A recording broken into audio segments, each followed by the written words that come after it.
we're going to be roasting every single NASCAR Cup Series full-time driver, starting from last in points to first in points. This is going to get a lot of hate, but I do not care. J Mcleod. J Mcleod strongly resembles the type of guy who listens to Godsmack and also happens to be in a motorcycle gang. I probably got that from one of their album covers. Any picture you take of this guy makes him look like someone who might murder you in your sleep. Cody Ware, while he's been called many things in the past, even the definition of nepotism, I can't stress enough how incompetent this guy is on the racetrack. When he's not battling J Mcleod for 34th every week, he's piling into wrecks that already happened, he's self-spinning, and making a fool out of himself on social media. Corey LaJoie.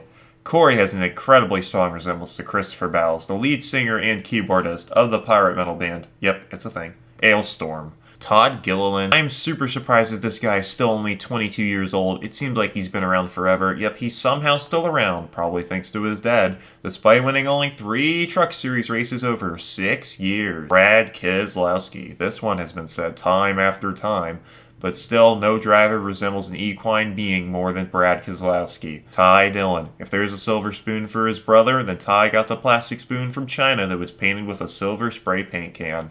Basically, he's your 50-cent store version of Austin Dillon. Harrison Burton. What in the hell is that? Cole Custer. Apart from this guy having strangely similar proportions to that of the Michelin Man, his name is basically cold custard. I could really go for some of that too right now. Ricky Stenhouse Jr. Ricky takes the cake for one of the worst hairstyles I've ever seen in NASCAR. Ricky. What in the hell is that? Chris Buescher. This one is rough because I really have nothing against this guy. But he is a ginger, and as we know, all gingers have no soul. Bubba Wallace. Oh boy, oh boy, oh boy.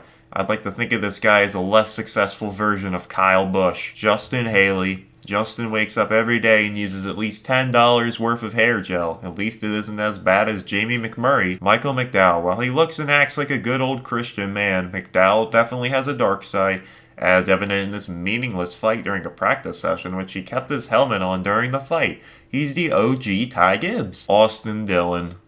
Good old Silver Spoon. Austin has won some prestigious races in the past, but now all he can muster up is some silly drama with other drivers, and a horrendously bad TV show of his fake wife and fake friends. Denny Hamlin. Denny constantly puts himself in a bad light with the media. I find it super funny though. He's like an unintentional comedian. Eric Jones. I often forget that this guy is even in the race.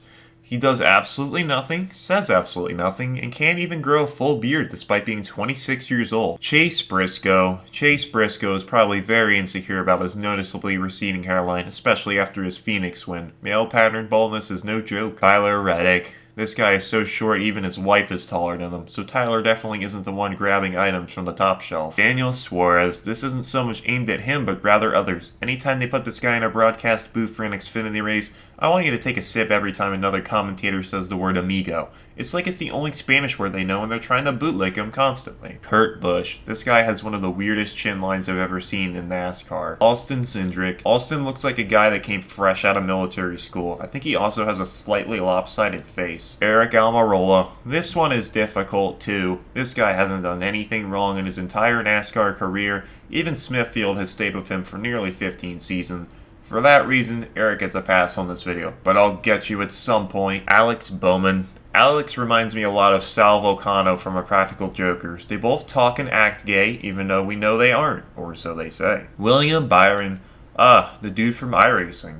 That's honestly all I have to say, but let's be real, you know for sure this guy's never been to the gym more than once in his life. Kevin Harvick. Kevin is a really grumpy old man who looks like he'd be going through a midlife crisis right about now. And maybe he is. His on-track stats for the last 2 years have surely been rather lackluster. Christopher Bell. This guy is permanently prepubescent. Joey Logano. Trying to sit through a Joey Logano interview without hearing him laugh is like trying to avoid getting in a car accident while driving on the wrong side of the road. It can't be done. Kyle Busch. Kyle Busch has the second most punchable face in NASCAR. He's like a spoiled child when he doesn't get what he wants.